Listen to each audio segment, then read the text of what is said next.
အားလုံးပဲယေရှုနာမနဲ့မင်္ဂလာပါကျွန်တော်တို့နှုတ်ကပတ်တော်ကိုပူတော်ကနေကျွန်တော်အပတ်တိုင်းတစ်ပတ်ကိုတပုံလုံးနဲ့ပုံမှန်လေးတင်ဆက်ပြီးတော့ရောက်ချင်းစီတိုင်းအတွက်လိုအပ်တဲ့နှုတ်ကပတ်တော်ကိုဖျားတင်ပြင်ဆင်ပေးသလိုပူချပေးတော့မှာဖြစ်ပါတယ်ဒါကြောင့်ရောက်ချင်းစီတိုင်းခွန်အားရမယ်ဆိုရင်ဆက်လက်ပြီးမှလိုက်ရင် share လို့လိုအပ်တဲ့နေရာမှာပို့ပြီးမှကြည်ပြအောင်အဝံကြီးလေးလုံရင်းနဲ့ကူညီပေးကြပါလို့လည်းမြတ်တာရက်ခံပါတယ်ဒီနေ့ကျွန်တော်ကကိုယ့်အကို ACC နေလို့ရတယ်နေလေနေချင်ပါတယ်ဒါပေမဲ့ကျွန်တော်ရဲ့အတွင်းနှလုံးသားထဲမှာဖျားခြင်းရဲ့ဝိညာဉ်တော်ကနှုတ်ဆိုတဲ့အခါမှာကျွန်တော်ဒီတိုင်းပဲမနေနိုင်တော့ဘူးဒါကြောင့်မို့ကျွန်တော်ထဲမှာဖျားခြင်းပေါ်ပြတဲ့နှုတ်ကပတ်တော်လေးတွေကိုဒီချရတဲ့ညွန်ကြည်သူညီကူပေါ်လမတွေနဲ့တူမျှဝေခံစားဖို့ရန်အတွက်ဖျားခြင်းပြင်ဆင်ပေးတဲ့အခါမှာကျွန်တော်မနေနိုင်တဲ့အတွက်ဒီလိုမျိုးonline ပေါ်မှာရောက်ရှိလာခြင်းဖြစ်ပါတယ်ကျွန်တော်ရောက်ရှိလာတဲ့ပုံစံကိုကျွန်တော်နှုတ်ကပတ်တော်ထဲမှာတနည်းအားတွေ့တယ်အဲ့တော့ဘယ်မှာလဲဆိုတော့ယေရမိအနာဂတ်ကျမ်းအခန်းကြီး20အငယ်9မှာယေရမိခန်းစားသလိုမျိုးဒီနေ့ကျွန်တော်ခန်းစားနေရပါလားဆိုပြီးမှအဲ့ဒီကျမ်းပိုက်ကိုကျွန်တော်တကယ်ပဲခွန်အားလည်းရတယ်စိတ်ထဲမှာလည်းကြည်နူးမိပါတယ်လို့အဲ့ဒီမှာယေရမိခန်းကြီး20အငယ်9မှာဘယ်လိုရေးထားလဲဆိုရင်သူကြောင့်ငါဒီနှုတ်ကပတ်တော်ကိုမကြားမပြောပဲနာမတော်ကိုအမိပြု၍မဟောပဲနေမည်ဟုတ်သဘောထားတော်လေငါအယူတူ၌ချုပ်ထား၍လောင်သောမိကေလို့နှုတ်ကပတ်တော်ဒီငါနှလုံးသား၌ဖြစ်တော်ကြောင့်အလွန်ညီငွေတစ်ဖြစ်အောင်၍မနေနိုင်ကဲကျွန်တော်ရဲ့ခံစားချက်ကိုအရောက်ချင်းစီတိုင်းဒီနှုတ်ကပတ်တော်အဖြစ်ထပ်တူထပ်မြခံစားပေးနိုင်မယ်လို့ကျွန်တော်ယုံကြည်ပါတယ်အဲ့တော့ဒီနေ့အတိတ်ကပြောချင်တဲ့အားပေးချင်တဲ့အရာလေးတစ်ခုကတော့နှုတ်ကပတ်တော်ကလူခန္ဓာအတွက်ကောင်းတယ်ဒါပေမဲ့နှုတ်ကပတ်တော်ကလူစိတ်နဲ့တော့မတည့်ဘူးဆိုတဲ့အရာလေးအဖြစ်ကျွန်တော်ခွန်အားပေးချင်တယ်အဲ့တော့နှုတ်ကပတ်တော်လူခန္ဓာအတွက်ကောင်းတယ်ဆိုတဲ့အရာကိုယေရမိရဲ့အတ္တအဖြစ်ပဲကျွန်တော်ချိန်ထူးပြီးမှအနေငယ်ပြောချင်ပါတယ်အဲ့တော့ယေရမိကတကယ်ပဲဣတိလရှင်ပြန်မင်းဆက်ဒီဒါဝိမင်းဆက်ဒီရဲ့နောက်ဆုံးတော့မင်းဆက်6ဆက်မြောက်ကနေစပြီးမှ6ဆက်မြောက်မင်း6ဘာတိသူကဘုရားခင်ရဲ့ prophet အနေနဲ့ယက်တည်ခဲ့တာဖြစ်ပါတယ်ဒါပေမဲ့ယေရမိကိုဘုရားခင်ပေးတဲ့နှုတ်ကပတ်တော်ကယေရမိရဲ့အတ္တကိုဝမ်းမြောက်စေခဲ့ယေရမိကိုမျက်နှာသာလည်းမရစေခဲ့ဘူးယေရမိကအမြဲတမ်းနှုတ်ကပတ်တော်တွားပြောတယ်ယေရမိကိုဘယ်သူမှမချစ်ကြယေရမိကိုဘယ်သူမှလည်းပြုမဆိုင်ကြယေရမိမှာအဖော်လေးမရှိဘူးအဲ့တော့ယေရမိကိုဘာပဲရှိတယ်လေဆိုယေရမိမှာရန်သူပဲရှိတယ်သူ့ကိုမုန်းတဲ့လူတွေပဲရှိတယ်ပြီးရင်သူ့ကိုအမြင်ကတ်တဲ့လူသူ့ကိုရှုတ်ချတဲ့လူအင်းချင်းပြောတဲ့လူတကယ်ပဲယုံမုန်းတဲ့လူတွေပဲရှိတယ်ယေရမိဒါနဲ့ယေရမိကဖျားခင်ကိုလေပြန်ပြီးမှတော်တော်လေးcomment တွေပေးခဲ့အတုံးတက်ခဲ့တယ်ပြောခဲ့တယ်ဒါပေမဲ့ဖျားခင်ယေရမိကိုဆက်သုံးနေတော့မယ်အဲ့တော့ဘာကြောင့်မို့ယေရမိကတကယ်ပဲဖျားခင်ရဲ့နှုတ်ကပတ်တော်ကိုတေဆောင်တဲ့လူဖြစ်ရတာနဲ့ဘာကြောင့်မို့ယေရမိမျက်နှာတာမရခဲ့တယ်လေဒီနေ့ကျွန်တော်စဉ်းစားရအောင်နော်အမှန်ဆိုရင်ဖျားခင်ရဲ့နှုတ်ကပတ်တော်ကတကယ်ပဲစစ်မှန်ပြီးမှတကယ်ဖြစ်လာမယ့်အရာတွေဖြစ်ပါတယ်မြေကြီးမတည်တော့လေငါစကားတွေတည်မယ်လို့အမခံတဲ့ဘုရားခင်ရဲ့နှုတ်ကပတ်တော်ဖြစ်ပါတယ်တကယ်လေဘုရားခင်ရဲ့နှုတ်ကပတ်တော်ကဖြစ်နေစေပါဒါပေမဲ့တကယ်ပဲ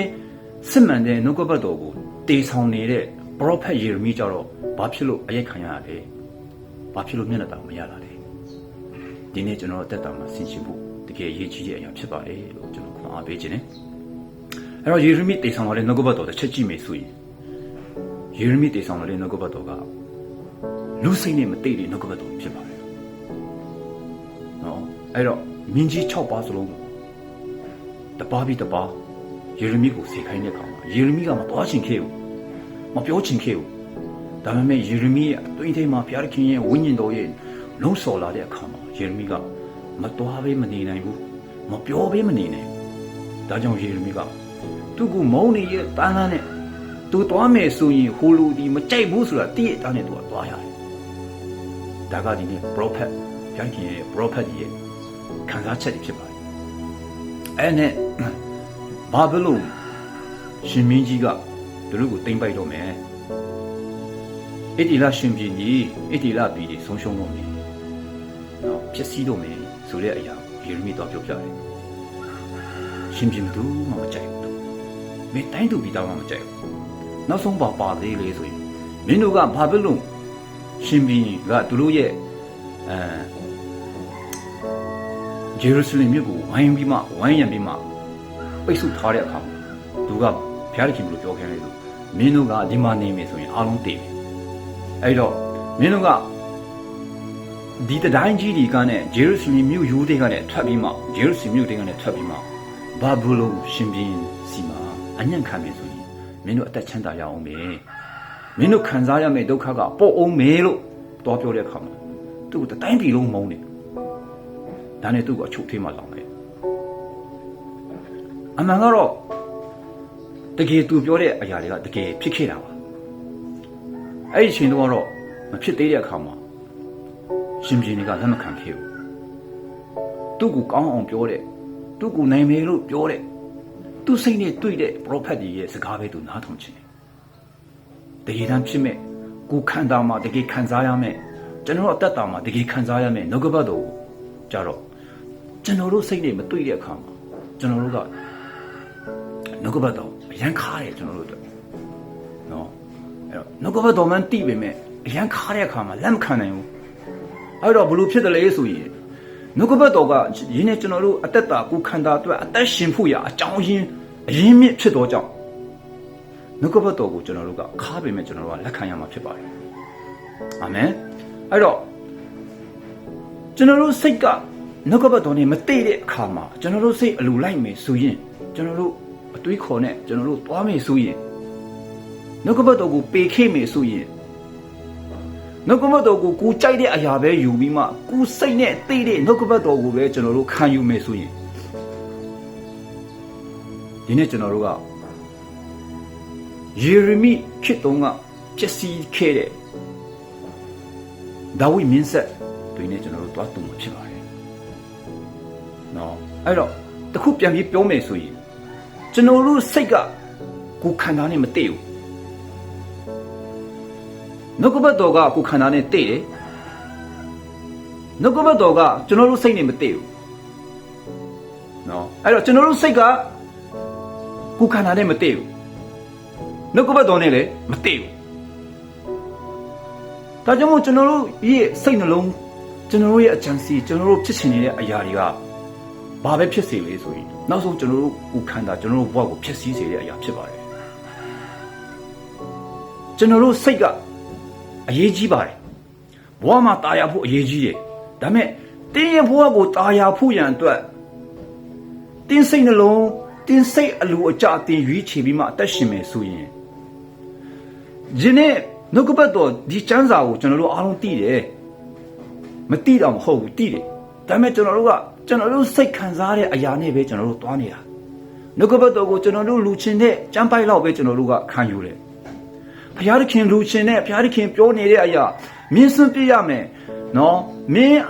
ထားခဲ့ရမယ်ငါနောက်လိုက်ခဲ့ရမယ်ဆိုတဲ့အရာတွေထဲမှာကျွန်တော်တို့စိတ်နဲ့မတွေ့ဘူးနော်ဒါကြောင့်မို့ဒီနေ့နော်ကျွန်တော်တို့စိတ်နဲ့တွားမယ်ဆိုရင်ကျွန်တော်တို့ကပျက်စီးမဲ့သူတွေဖြစ်ပါတယ်ဥပမာနော်ဖျားနာနေတဲ့လူတယောက်ဖြစ်ပြောရအောင်ဖျားနေတဲ့လူကိုဆရာဝန်ကပြောတယ်မင်းဆံပြုတ်ပဲတောက်ရမယ်နော်ဆိုရင်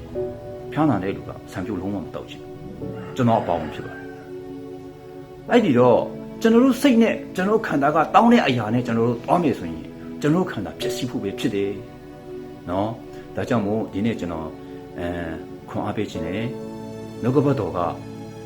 ကျွန်တော်ကိုခန္ဓာအတွက်အကောင်းဆုံးဖြစ်ပါတယ်ကျွန်တော်အသက်တာအသက်ရှင်ဖို့အတွက်ခန္ဓာစိတ်ဝိညာဉ်သုံးပါးစလုံးအတွက်အကောင်းဆုံးဖြစ်တဲ့နှုတ်ကပတ်တော်ဖြစ်ပါတယ်ယေရမိပြောတဲ့စကားအလုံးပြီးဆုံးလာတာဖြစ်တယ်ယေရမိပြောတဲ့စကားကိုတကယ်လို့သာယူဒရှင်ပြည်ကြီးနားထောင်ခဲ့မယ်ဆိုရင်ယူဒရှင်ပြည်ကြီးကပျက်စီးရတာနဲ့လွတ်မြောက်မှာဖြစ်တယ်ဒီနေ့တင်လေဖယားသခင်ရဲ့နှုတ်ကပတ်တော်ကိုတကယ်ပဲမချွေးမချံပြောတဲ့အတိုင်းတင်လက်ခံနေဆိုရင်တင်းရဲ့ခန္ဓာစိတ်ဝိညာဉ်သုံးပါးဆောင်ကအကောင်းဆုံးသောဖယားသခင်ပြည်စီပေးတဲ့အရာမျိုးရရှိမှဖြစ်တယ်လို့ခေါ်ပေးပါတယ်ရောက်ချင်းစီတိုင်းဖယားရှင်ခွန်ကြီးပေးပါစေနောက်ပတ်မှာလည်းပြန်လေဆုံတွေ့ကြဖို့ညှို့လင်းပါတယ်